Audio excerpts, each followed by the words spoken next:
It was November 3rd, 1956, when, in Governador Valadares, Brazil, a child was born to the house of Eliezer Batista da Silva. Eliezer was a prominent Brazilian businessman who served as the country's Minister of Mines and Energy in the 1960s. That child was one of the 7 children of the house of Eliezer Batista da Silva. Eliezer gave him the name Eike Batista. Eike, after spending his early childhood in Brazil, he gained his secondary education in Europe. In the 1970s, he studied metallurgy at the Rhenish-Westphalian Technical University in Aachen, Germany, before returning to Brazil. At the age of 23, he launched a company that mined and traded gold. After making millions of dollars in mining ventures during the 1980s, Batista expanded his business over the following 2 decades. Eike invested in a number of industries, including energy generation, petroleum and natural gas exploration, logistics, shipbuilding, and real estate. By 2010, he had established a collection of corporations that operated under the rubric of his EBX group. Like EBX, each of those corporations had an X in its name, which, for Batista, symbolized the multiplication of wealth.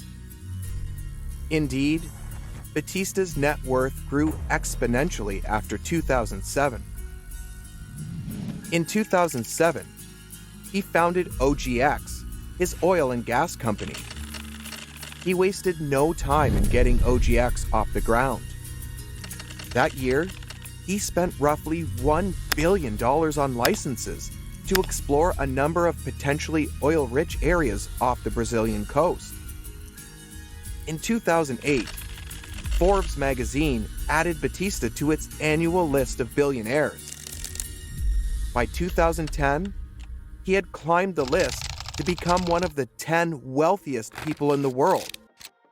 Batista's rise to billionaire status attracted much attention from the media, which dubbed him King Midas.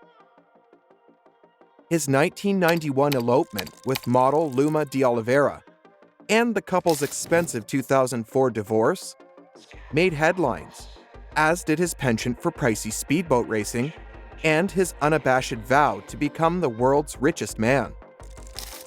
Batista's extravagance and boastfulness inevitably drew criticism, and some Brazilians questioned his integrity. His mining company, MMX, was fined several times for failing to follow environmental regulations. And in 2008, a group of Tupi-Guarani Indians accused his logistics company, LLX, of using bribery and coercion to force the group off its land. In July 2008, police raided Batista's offices and home as part of an investigation into allegations of fraud, tax evasion, and gold smuggling. He was later cleared of wrongdoing. Despite the negative press, Batista continued to win the admiration of many Brazilians, who applauded his goal of making Brazil one of the world's top economic powers. In 2009, his financial support helped Rio de Janeiro to win its bid for the 2016 Olympic Games. It's another global footballing title that they are poised to claim on Brazilian soil. It is perfectly 4 years ago, they are champions at home in 2016. By 2012, Batista's personal fortune had swelled to more than $34.5 billion. However, a decline in world petroleum prices and the Brazilian economy coincided with the failure of OGX oil fields to produce at the rates predicted by Batista. As that production declined, Batista struggled to pay off the bond debt he had amassed while expanding his oil exploration and production operations. In October 2013, he defaulted spectacularly on a $45 million interest payment. His empire began to crumble. and he was forced to sell off assets. Meanwhile, Batista's trial for insider trading began in 2014, but it was suspended the following year after the judge was caught driving one of his cars. By 2015, his net worth was negative, having fallen to more than $1 billion in debt.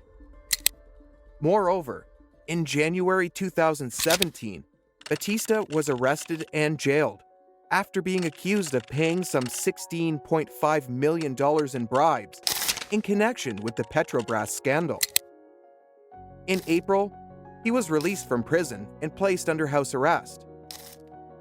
Later in 2017, Batista was fined $6.3 million for insider trading. His legal troubles continued in 2018, when he was found guilty of bribery and sentenced to 30 years in prison. He remained under house arrest. In 2019, he was arrested and briefly imprisoned on charges of money laundering and insider trading. That is how Eike's fortunes changed. The Eike Batista fall from status of billionaire to a prisoner. We'll come back with another story. Until then, bye-bye.